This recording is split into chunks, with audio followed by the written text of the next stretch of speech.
Hi friends, this is Aman and welcome back to my YouTube channel.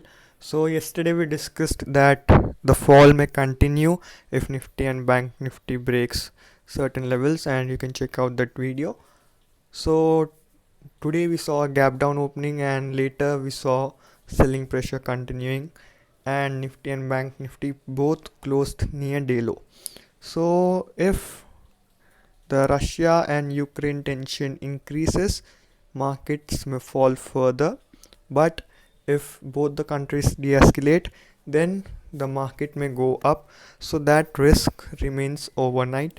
And now let's see important levels for Nifty, Bank Nifty for tomorrow's session and the stock you can trade.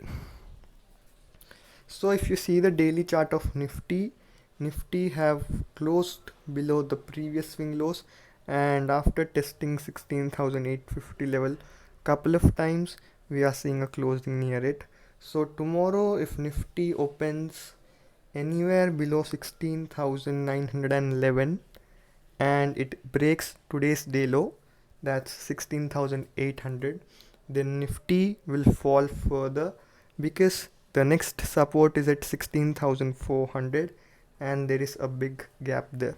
So Nifty can show reasonable fall below 16,800, and in that case 16,925 should be your stop loss. If Nifty sustains above 16,925, then it can go till 17,000, 17,100.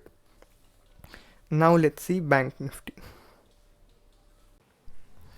So if you see the chart of Bank Nifty also closed below previous swing low. So the next support is around 36,300, 36,400.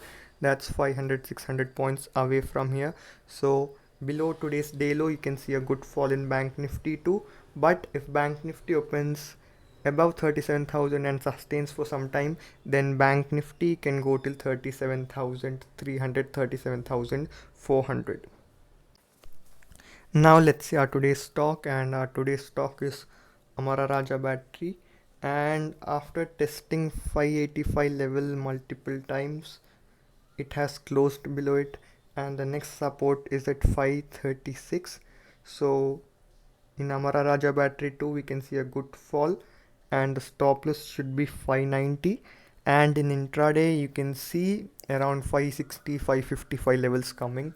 So that's all for today's video. If you liked my video, please share it and subscribe to the channel. Thank you.